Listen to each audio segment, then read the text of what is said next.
What's up, guys? It's your boy rawreflexx, and today I'm gonna give you guys my opinion on The Last of Us 2. First off, I want to apologize if you hear any noise in the background. Today's 4th of July, a whole bunch of fireworks. It's something that I can't really control. You know what I'm saying? So I'm just gonna have to deal with it. And remember, this is my opinion. Everybody done the review and all that. Some people don't like the game. Some people like the game. I always encourage people to try it out for themselves before they listen to any review and all that. But remember, this is my opinion. If you don't really like it, that's fine. That's up to you. But this is my opinion, my truth about the game. I really love this franchise, and I wouldn't be biased towards it just because, I like it a lot. I just tell it what it is. Like, for example, like for Fortnite, I love the game, but sometimes it can be very frustrating with what they do to the game. And I would tell people straight up what's wrong with it, and they'll be surprised. And they'll be like, oh, don't you like the game? I'm like, yeah, I like the game, but you also have to, be truthful about it and tell it is what it is. You know what I'm saying? Like, you got to tell the facts straight up. But, yeah. So, The Last of Us 2. We all seen that it's been doing very bad in terms of, like, reviews. A lot of people have been review bombing it. I seen it at Metacritic. I think it was like 4.1 or something like that.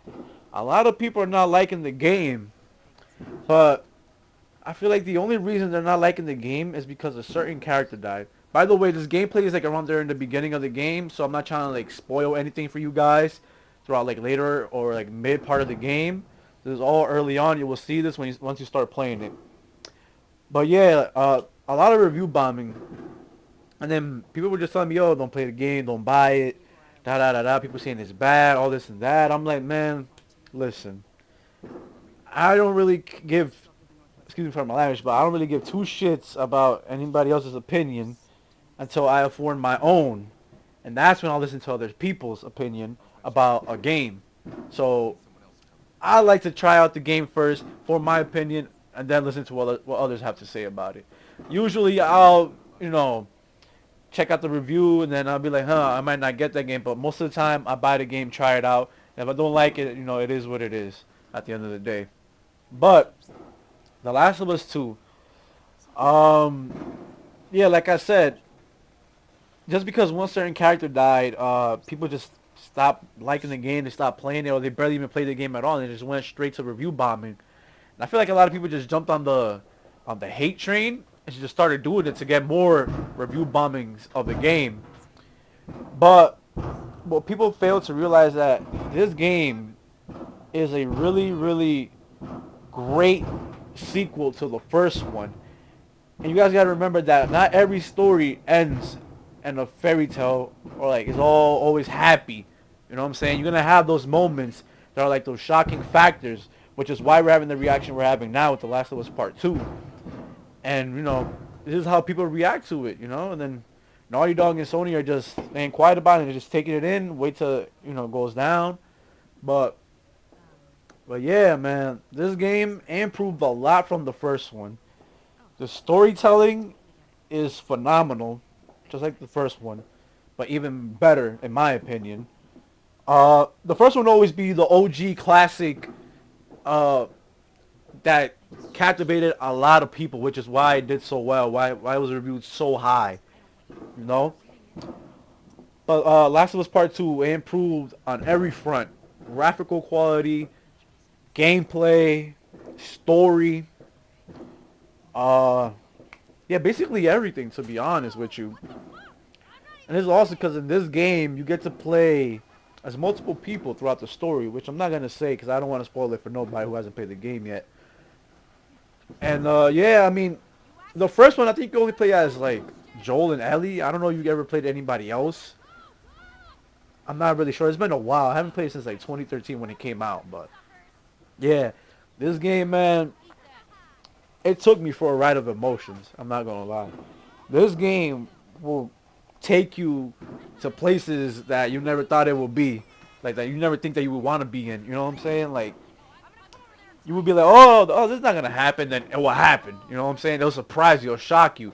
And that's what I like about these type of video games, because like they always surprise you with something that you don't really expect. And that's the creative writing that we need in more single player video games, or in more video games in general. We need that story that catches everyone's attention. Like for example, like the first Last of Us, when it came out, that was the first game that really caught the attention of my parents and my sister, her boyfriend, and all that, friends, because they're not really into like video games like that. I understand, everybody's different, but that was really the first video game that I actually saw everyone just sitting in the living room, watching me play, and enjoying the video game, which is really hard to do with a lot of games nowadays, especially since it's a lot online based, repetitive type of thing like Fortnite. You know what I'm saying? It just, it's really hard to capture someone's attention in a video game, especially if they don't play video games at all. And that's really something special that they have, you know. But with The Last of Us Part 2, man, everything was amazing to me. It feels like you're more connected with the characters. They show more emotion. The animations, the guns, they look more realistic. They sound more realistic. The animations, like when you're going into cover, taking out an enemy, the voice acting, the performance was just all crafted beautifully, and it made it all into this one game, which is crazy to me. And it's crazy that it's really receiving this much hate. I don't think it should be, but like, man, I really, really did enjoy this game. And I encourage everybody else to try it out and form your own opinion. Don't listen to what anybody else is, like all these reviewers and all that. Man, IGN always tells us that every Call of Duty every year is a 9, a 8. Yeah, we had games like Advanced Warfare, Infinite Warfare, and those games, and Ghost, and those games were trash. Yet they rated it high, because obviously they pay them. But that's what I'm saying, like, don't take anybody else's opinion. Play the game fully. Don't like half-ass it, halfway, like a lot of people did. Do it from start to finish. Form your own opinion. And at that point, if you still don't like the game, then that's fine. Then that's your opinion. At least you know that you feel like the game wasn't really worth it. But in my opinion, I feel like it was worth it. Um, what else can I say about it, man? Like, it's just so crazy because it's like you feel like you're so immersed into the universe of The Last of Us, and it was always catching like my attention every second. It wasn't like, oh, it'd be like this boring moment. Oh, we gotta do this and that. Nah, like you always on your toes, basically 24/7, because you always gotta watch out for the zombies who can hear you, and then you also gotta watch out for the regular human people, the enemies that will always can hear your movement too. And there's always different gameplay styles when it comes to both of them, and they improved a lot, man. Like they added a lot of stuff in this game, and like the graphics, man, it's so beautiful, especially if you play it on a 4K TV. By the way, yeah, so you see the gameplay right now, it's in HDR. I had it on when I was just playing after I beat the game. I was doing New Game Plus. I just wanted to change it, but I forgot to change it back. But yeah, man, that's really my opinion on the game. I feel like it's a well-deserved 9.5 out of 10. Obviously they could fix a little bit things like some animation issues, but like those are like minor stuff. You know what I'm saying? They're not really something crazy, groundbreaking. But overall, great story, great gameplay, great graphics. Overall, great package, man. And that's your boy rawreflexx, and I'm out, man. Hope you like, comment, and subscribe. Take care, guys.